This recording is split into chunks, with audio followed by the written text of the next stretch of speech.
Welcome to the big Asian election debate. My name is Nihal, and we are here in the outstanding surroundings of the Elgar Concert Hall here at the University of Birmingham. Tonight I have 5 representatives of the 5 political parties. I have UKIP, Greens, Lib Dem, Labour and the Conservatives. And if you're worrying about the lack of SNP involvement, don't worry, you can catch the SNP across BBC Output. And if you're particularly interested, check out the interview that I did with Nicola Sturgeon on the BBC Asian Network last week, which you can catch again, of course, on iPlayer. Now, we are not trying to hide this debate from you. No, not at all. Not only can you listen to it on the BBC Asian Network, you can listen to it across 14 BBC local radio stations in the English regions and watch it on the BBC News channel. But what kind of debate would we have if we didn't have questions from this beautiful audience? Look at you. It's as if you've been genetically engineered. You're so beautiful. And to marshal those questions from this audience, we have none other than BBC Radio London's and BBC Radio 3 Counties, Yasmin Khan. Thank you, Nihal. Now, yes, we've got people in the audience from all over England, people from Derby, from Bradford, from Gloucestershire, to name but a few. Now, they're all geared up to take on the politicians, and we've got some fantastic questions, including ones about immigration and also what the parties have to offer Muslims in the UK. Yasmin, thank you very much indeed. So let me introduce the panel to you. Firstly, from the Greens, Sharar Ali. Sharar, hello, welcome. Hi.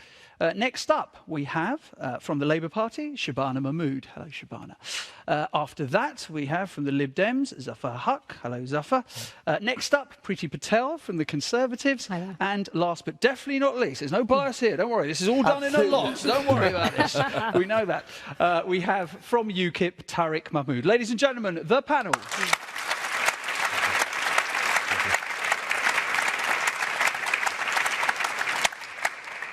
Now, before we get into the meat of it, or vegetable samosa if you're a vegetarian, let us hear 1 minute from each one of the party representatives. They're going to try and persuade you why they deserve your most precious vote on May the 7th. Starting with, from the Greens, Sharar Ali. Hello there. The Green Party is the only party that still believes in social justice and environmental sustainability. And that gives you a whole bunch of reasons to vote for us. We think that everybody is entitled to a stake in society, whatever their position or circumstance. And that means, for us, the welfare state isn't a dirty word. So we're going to protect you in terms of your health, your housing, and your education. We also rail against discrimination in all its forms. Unfortunately, over 50 years since Rosa Parks refused to give in to a racist request, we still face, disproportionately, Asians still face disproportionate stop and search. They still face increased job insecurity. So they are the reasons why you should vote Green, and I look forward to the debate to come. Thank you very much indeed for that, Sharar Ali, there from the Greens. Next up, Shabana Mahmood for the Labour Party. Your 1 minute starts now. Thank you very much. Fundamentally, we need an economy that works for working people. In the last 5 years, we have seen ordinary working people £1,600 a year worse off, whilst millionaires in our country have been given a tax cut worth £3 billion. That has to change, and ordinary working people need to be better off so that the country as a whole is better off. And those outcomes for how worse off you are in the past 5 years are much worse if you belong to one of our ethnic minority and one of our Asian communities. You're twice as likely to be unemployed. You will be overrepresented in minimum wage jobs, and if you're Bangladeshi, more than half of you will be earning less than the living wage. Our proposals to change that include having a compulsory jobs guarantee. We will increase the national minimum wage, and we will incentivise more companies to pay the living wage, because fundamentally getting a job and earning more is what ordinary working people need if they are to be better off in the next few years, and if we as a country are to succeed. We believe that nobody should be locked from fulfilling their full potential in life because of the colour of their skin or their background. Those are our values, and we have the practical policies to make that happen. Time's up. Thank you, Shabana. Next up, Zuffar Haq for the Lib Dems. Yes, we've been in government for the last 5 years, and I would like people to judge us on the 5 years and not just the 5 minutes. We stand for a stronger economy and a fairer society. Underneath those catchphrases is a fair chance for children. We've invested £2.5 billion into public schools so that the pupil premium, so that the poorest background children can have a better start in life, which is vital to them. Also, fairer tax system. We've taken everybody who's paying less than £10,600 out of paying tax totally. We'd like to go further to £12,500 in the future. We'd like to also do the same with national insurance contributions. We believe in a strong economy and a fairer society, and please judge us on our record over the last 5 years. I'm standing for the Liberal Democrats because I believe in what we've stood for over the last 5 years. We're investing £3 billion into mental health services, an area which has been totally forgotten over the last 20 years. It's those people who cannot speak up for themselves. Thank you very much indeed for that, Zuffar. Next up, for the Conservative Party, Priti Patel. Thank you. Conservatives in government have a proud record of support for Britain's Asian communities. Over the last 5 years, our policies have helped to rescue the British economy and to create more jobs, growth and opportunities across the country, but in particular for our Asian communities as well. It's the shared values that we have in terms of family, community, entrepreneurialism that help bind us together. And we support the Asian community in everything that they do in terms of aspiration, but also security in their country and the chance to get on in life as well. Times have been tough over the last 5 years, but we know that we can deliver a better Britain and a more secure and prosperous country by working together and working with the British Asian community. Thank you. Thank you very much indeed for that, Priti Patel. Next up, for UKIP, Mr. Tariq Mahmood. Ethnic minorities in this country are hard-working citizens.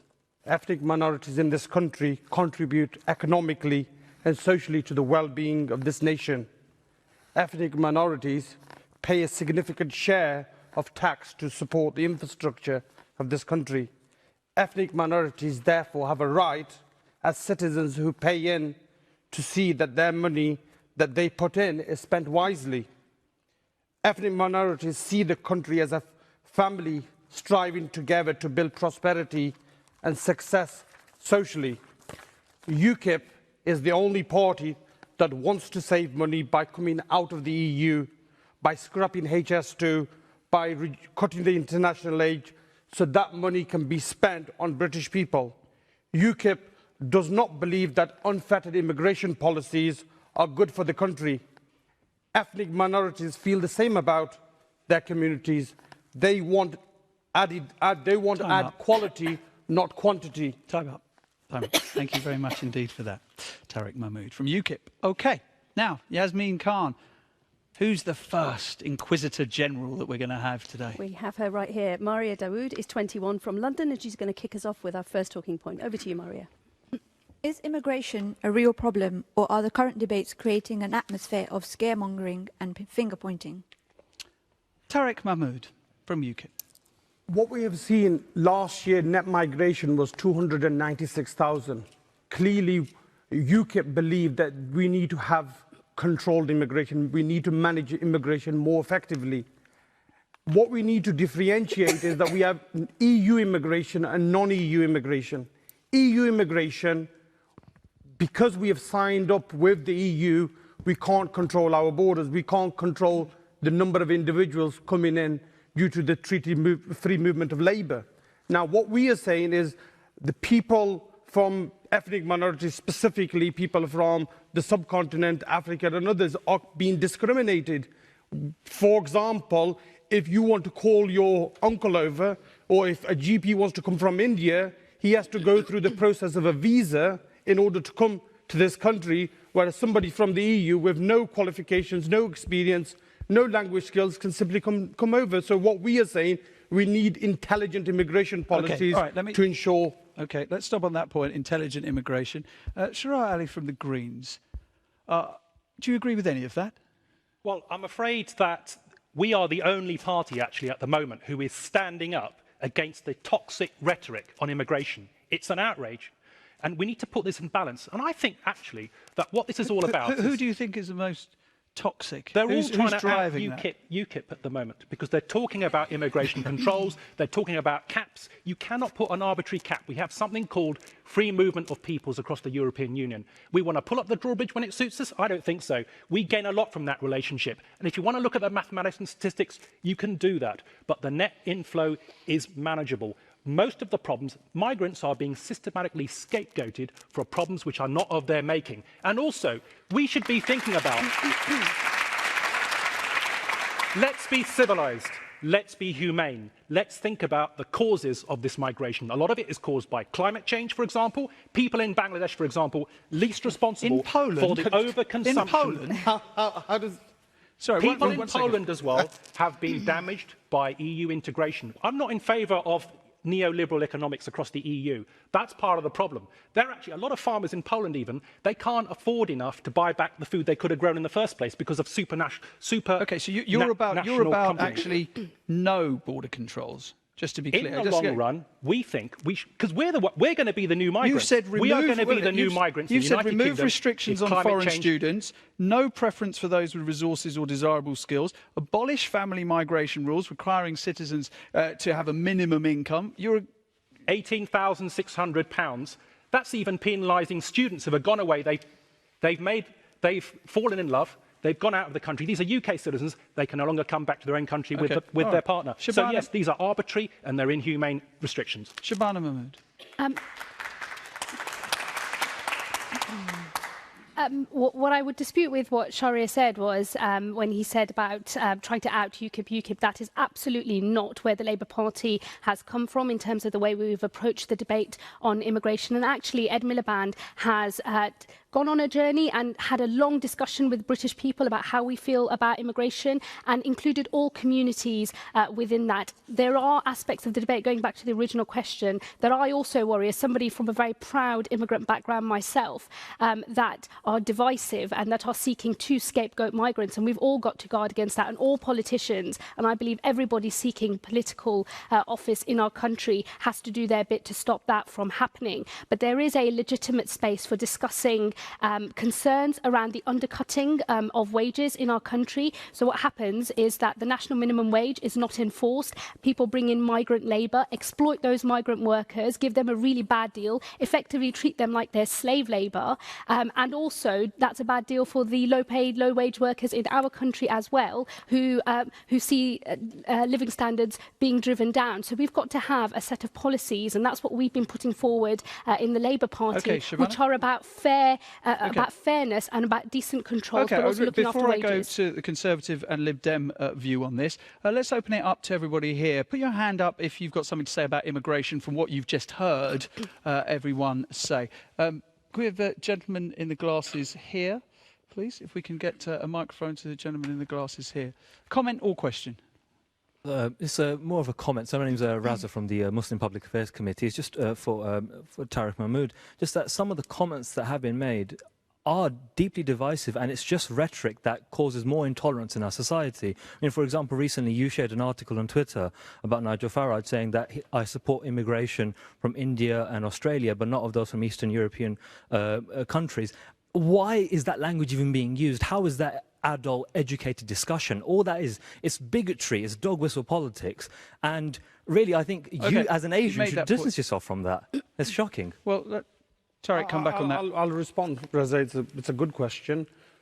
What we are trying to do is, clearly there is a problem in terms of managing immigration, and what UKIP, when UKIP talks about... Sorry to interrupt you, but his point is about language. It's not about any problems that you have. It's about the language that is used in the debate, isn't it? After all, this week, your party boss said that he would prefer Christian refugees to come into this country. Now, do you think that that is helpful, to say that he would prefer Christian, that you would choose refugees based on their religion?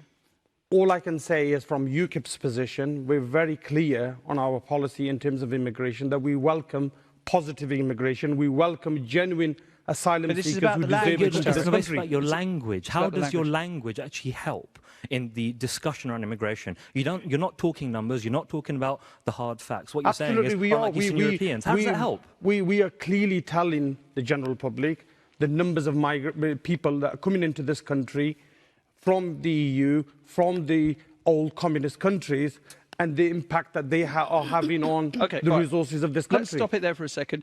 Zuffar Haq, this question about this kind of toxic debate. After all, you had, of course, in your party, Sarah Tether, who resigned over what she felt was a lurch to the right by the Lib Dems in the immigration debate. I actually strongly believe that actually the language that UKIP and some of the right-wing parties are using is very unhelpful. It is totally unacceptable. You know, how can we have a situation where if somebody can't get an appointment